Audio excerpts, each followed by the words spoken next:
Good afternoon, and thank you for joining today's event. For reporters wishing to ask a question about today's announcement, we invite you to press *1 to enter the queue. You will be limited to one question and one follow-up. In order to respect the speaker's time today, we are requesting reporters queue for announcement-related questions. If there is time afterwards, we can open up the call to other items. With that, I will hand it over to Health Minister. Well, our emergency system apparently is working. With that, I will hand it over to Health Minister Adrian Dix. Hello, good afternoon, and I'm Adrian Dix. I'm BC's Minister of Health, and I want to acknowledge that I'm on the territories of the Lekwungen-speaking people of the Songhees and the Esquimalt First Nations. Some of our other speakers today are in Metro Vancouver on the territories of the Squamish, of the Tsleil-Waututh and of the Musqueam First Nations, and we're all honored to be there on their lands. I'd like to introduce the people who will be speaking today, our participants in today's event. First, Susie Chant, the MLA for North Vancouver Seymour, who is a strong advocate for people living with ALS. And looking forward to hear from Susie as well. Sheldon Cleves from the ALS Society of BC. He's the president of ALS BC as well. Brad McKenzie, who is the chair of the ALS Society of BC's Advocacy Committee. He'll be speaking today. And Dr. Dermot Kelleher from the University of British Columbia. They're all joining us for this exciting announcement today. All of you know this. People on the call know this. People across BC know this, that ALS is a terrible, terrible disease. It has no cure and limited treatments. And an ALS diagnosis is devastating. We're going to hear shortly from Brad about that. There are approximately 400 people in BC living with ALS. And while they're incredibly dedicated people working to support people with ALS, there's simply not enough of them. Currently, ALS research in Vancouver Coastal Health is led by Dr. Neil Cashman, a Canadian leader in ALS research and the academic director for the ALS Centre at the GF Strong Rehabilitation Centre in Vancouver.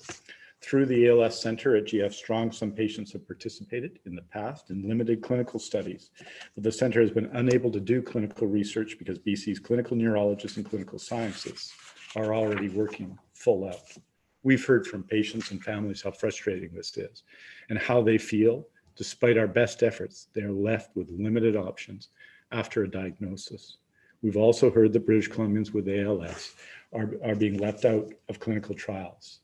ALS trials happened, as we said, in BC many years ago, but now happen mostly outside of Canada and BC, and people here can't always take part. Last year, the government took some steps to help by providing coverage of Radicava for patients with ALS. In a clinical trial, Radicava helped slow the worsening of the disease in the select ALS patient subpopulation. And to date, 22 British Columbians have benefited from this coverage. This has been helpful to some people with ALS, but it is not a cure. The ALS Society, and I want to give a shout out to my friend Wendy Toyer today, has worked for many years to raise awareness of ALS and to raise funds to support patients and their families.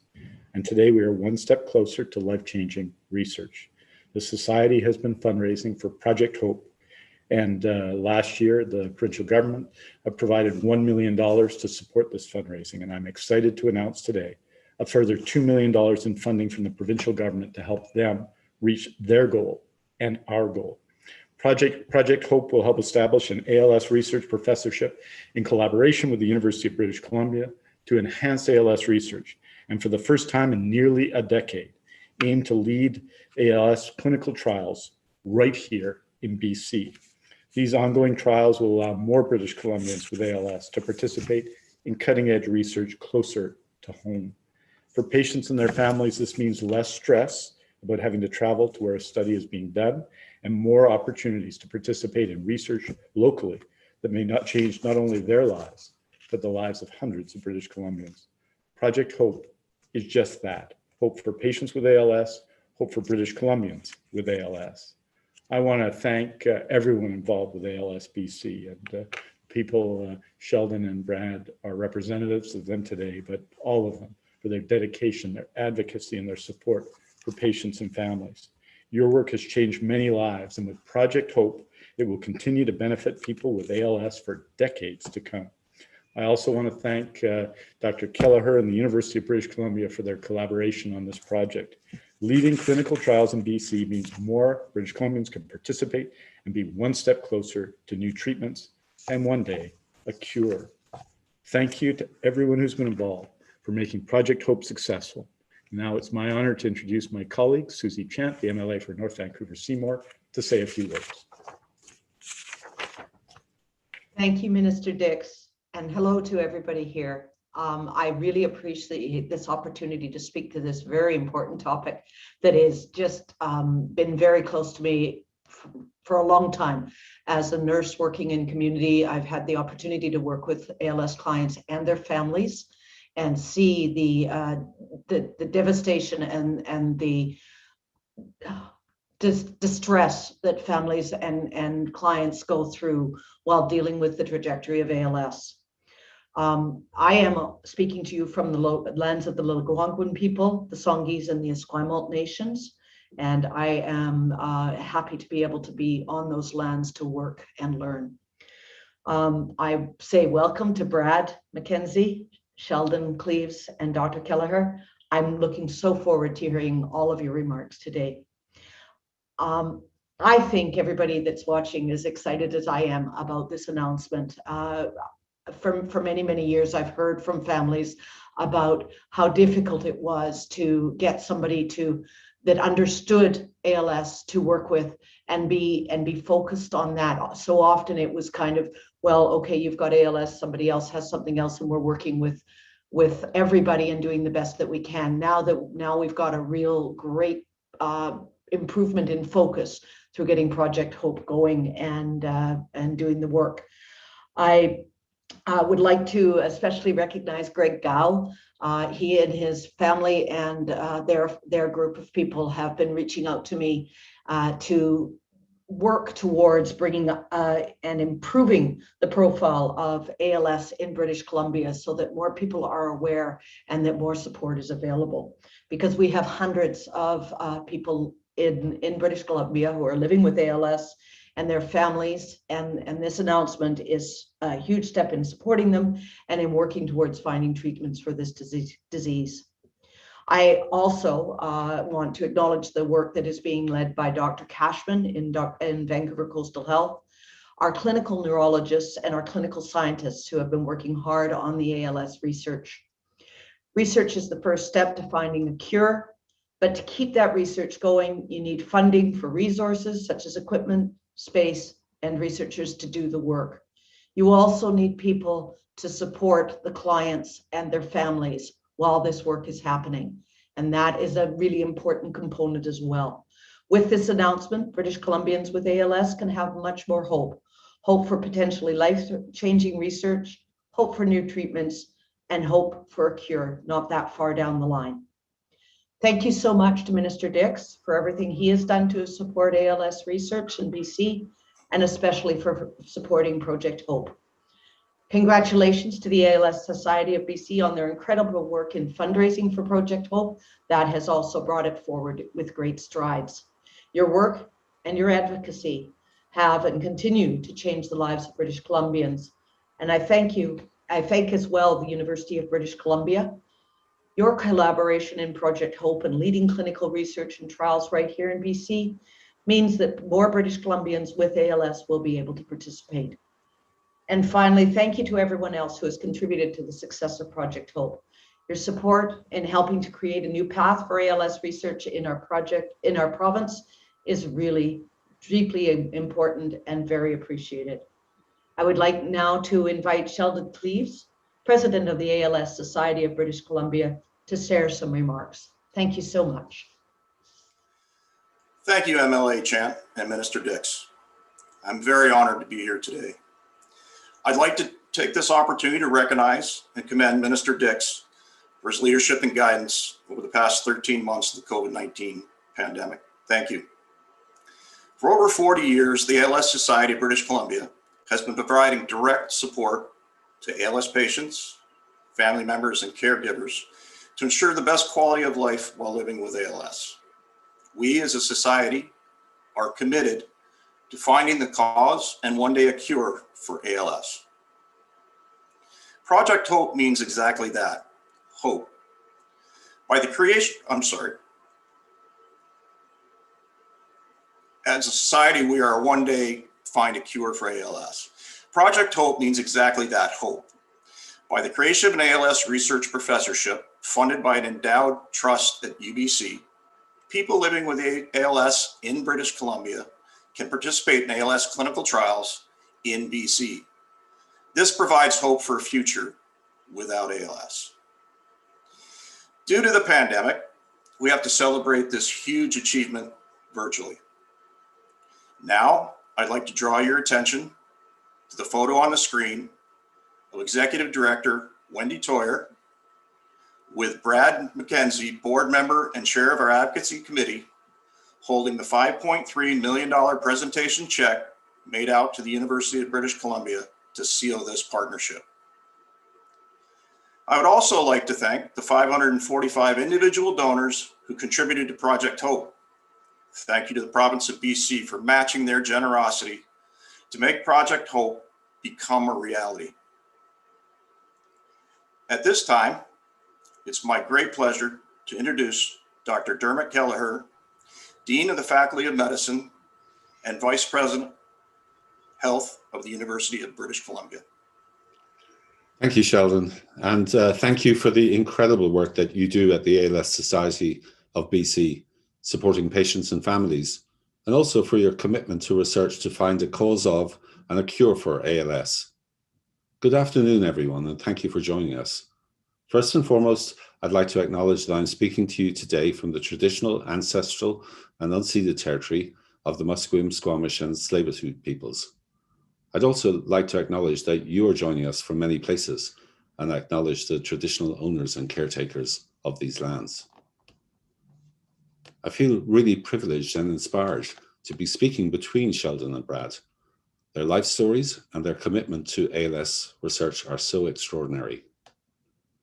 I've encountered ALS both as a physician and as a condition that has affected colleagues and friends, and I've always been struck not only by the devastating nature of the disease, but also by the extraordinary courage and resilience of those affected.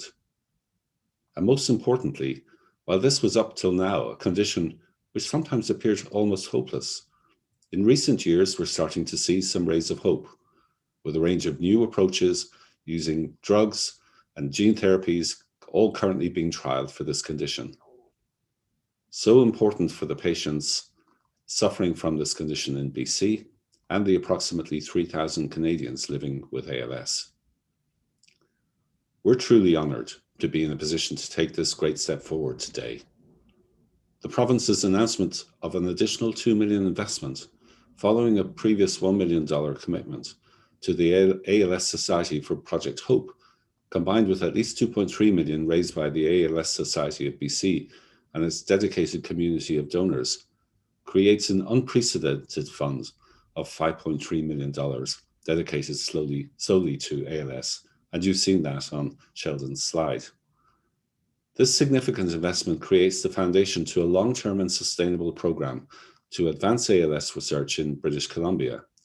It will fund a new ALS-focused professorship that will drive innovation in research and translate new knowledge to patient care within the interdisciplinary and collaborative environment of the Javid Mofagian Centre for Brain Health at UBC.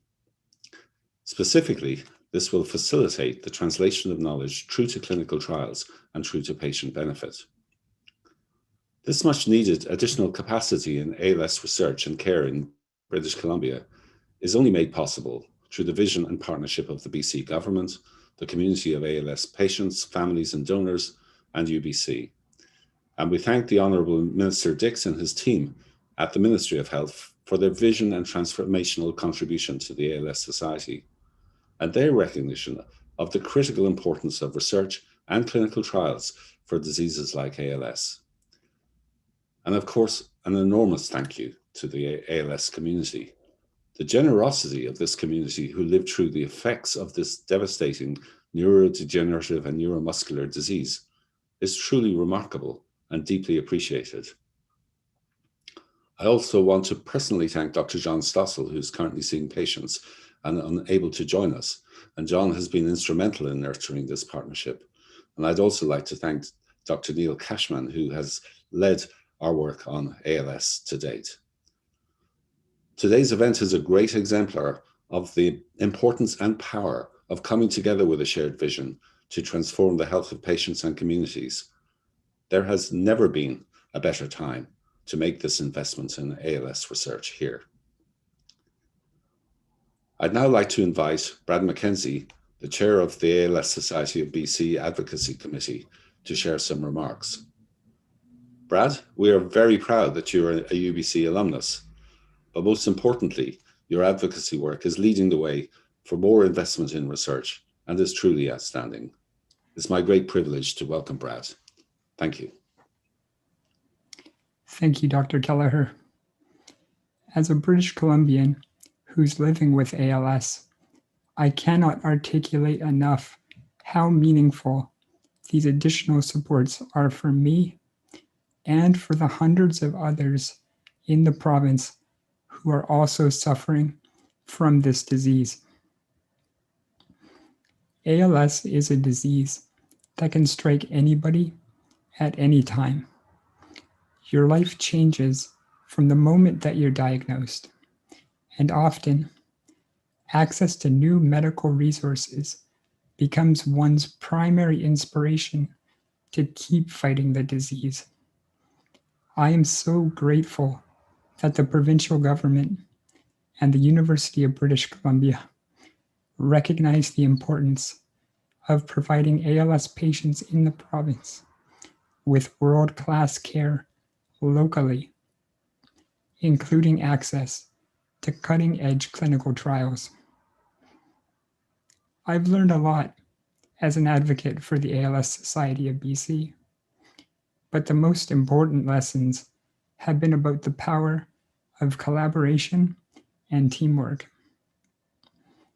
ALS is not an incurable disease. Right now, there's a global effort that's stronger than ever, and we're all working together to spread awareness and find a cure. I am so proud that the province has decided to take a stand and participate in this effort with us. Thank you for joining us in our fight against ALS.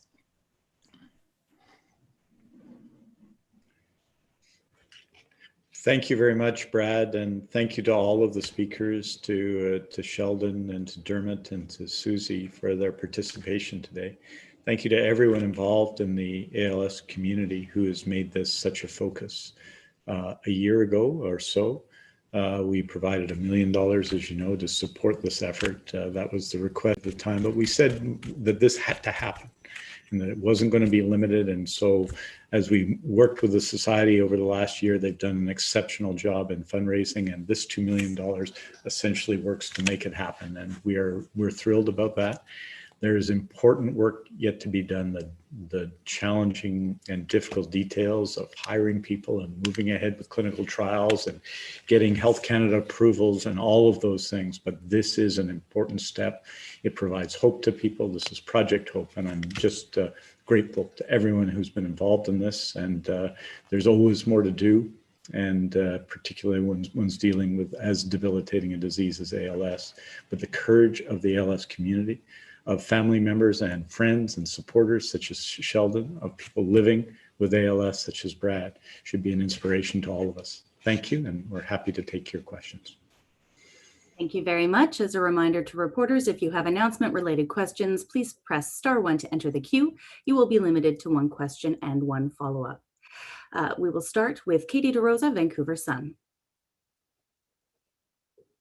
Hi, Minister. My apologies. I would like to ask a vaccinated-related question, if that's okay. I was wondering if you could give us any update on when the vaccinations in schools will start for children. Sorry, Kitty. The question is about the approval which just occurred with respect to Pfizer. That the Pfizer vaccine has been approved for children from the ages of 12 to 18. And we're working on a plan to provide access to immunization for people in those categories, and we'll have more information on that later. I think Dr. Henry spoke to this specific question on Monday. What I can tell you is happening is, and we're clearing today the 50% threshold of the people who have been currently eligible, those adults over 18 immunized in BC, which is an important landmark. We're doing it across health authorities. I think that's an important step.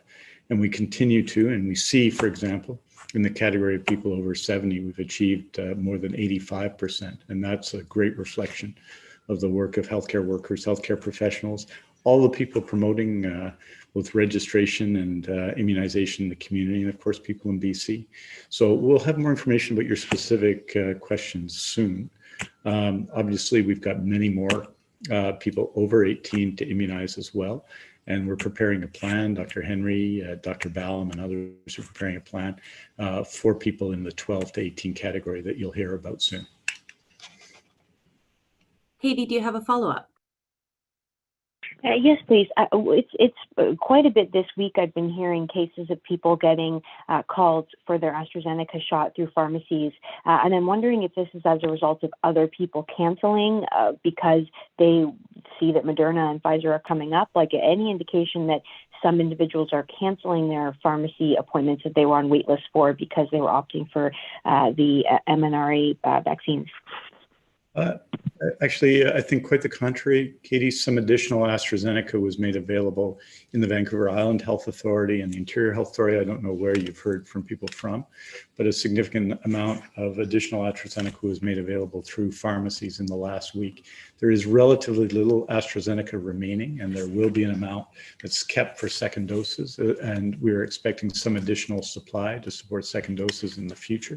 But essentially, what you've heard other jurisdictions speak about AstraZeneca in the last few days, essentially they have used in those cases, those jurisdictions, as we understand it, all of their AstraZeneca. But I think what you're hearing about is not the result of cancellations, but rather it's the result of new AstraZeneca being available in Vancouver Island Health and the Interior Health Authority. That would be my understanding.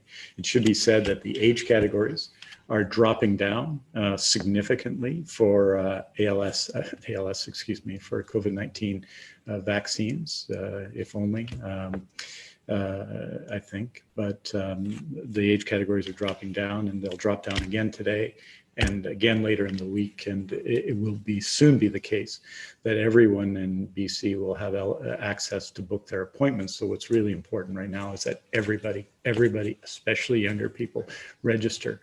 We're looking in the next short period to get to the 80% threshold for people over 50. We expect to get that in the near future, but we have to keep going on it. So I think the AstraZeneca issue really is the question of making available AstraZeneca, especially in health authorities that had received less AstraZeneca some time ago.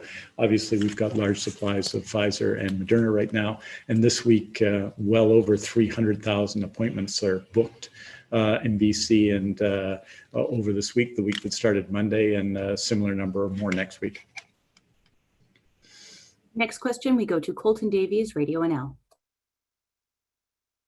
Minister, I wanted to ask as well about COVID-19 vaccines. Dr. Bonnie Henry was doing a town hall with Thompson Rivers University in Kamloops a couple nights ago, and during that, she said every person who's 18 and older will be able to book a vaccine appointment by the end of next week, so May 21st. So essentially every adult could get a vaccine dose by the end of this month. It was just last week, Dr. Henry had said by the middle of June, the province was hoping that could happen. What has changed in such a short time? I'm sure the simple answer is more supply, but I'm hoping you could speak to this a little bit. Well, what we've seen, and you saw it drop down last night, and will drop down again tonight, is we're dropping through the age categories for booking appointments. And we will continue to be registering and working on that, obviously through this month, through June, and into the future. So what you're seeing is our continuing effort to get COVID-19 vaccines to British Columbians, and it has multiple parts. More than 200,000 British Columbians who are clinically vulnerable have received their COVID-19 vaccine. Remember, our original target was 150,000, and that effort, which was has been an extraordinary success. We're dropping down the age categories. We're continuing with our frontline worker efforts as well, and I think we'll be reporting on that as well tomorrow in detail. So all of those efforts are combining to increasing the level of immunization, but we're at 50%, just over 50% now. We have a significant way to go, but people are going to be eligible to book, I think, as Dr. Henry has suggested, at all ages soon. And in areas that are hotspots, they're eligible to book at 18 and above today. And thinking of the first question I received from Katie DeRosa, we'll also be looking at the categories between 12 and 18 as well. So we're making progress. We're 50% plus, but 50% leaves 50%, and so we've got a lot of work to do. You have a follow-up, Colton? Yes, I'll ask another. Thanks for that answer, Minister. And you mentioned in your previous answer to Katie that we're expected to hit 80% vaccinated for people aged 50 plus in the province very soon. So that, I suppose, sounds like a milestone. Perhaps you've spoken to this in a news conference. I hear most questions, but not quite everything because I'm in and out being on the air. But would we expect any changes formally to any sort of restrictions when we hit that threshold, Minister? Sorry, I just got to unmute. We need to see, and it's very important, I think, especially this week and next week, to be living in the present, to be following public health guidance and public health orders. Yesterday, we had 515 cases, test positive cases of COVID-19 and EpiLink cases, 515. It's been running in the 500 to 600 range or 650 range in the last number of days. And that is way better than 1,250, but it's not where we want to be. We still have more than 400 people in hospital. That's better than it was. The top was 511, but it's way more than we need to be. And so we need to continue to make progress. And so there are a number of factors that go into decisions about changing orders. But right now, what I'm saying is, let's live in the present. Let's not travel except for essential reasons. Let's follow public health guidance and orders. And if you know anybody who hasn't registered to be vaccinated, get them registered, yourself and anyone you know. And all of that will lead us to a better place soon, but we're not there yet. Case counts are too high, hospitalizations too high, too many people in critical care. And so we need to continue to take steps. But just to give you the sense of that, this was as of Monday, in response to your question, over 70, 85% vaccinated, over 60, 80% vaccinated, over 50, 70% vaccinated, over 40, 62% vaccinated, and now across the province, over 18, 50% vaccinated. Thank you very much, Minister. And that's all we have time for today. Before we conclude today's event, I would invite all of the speakers on the line, all of the participants, to pause as we are going to take a photograph. Thank you very much.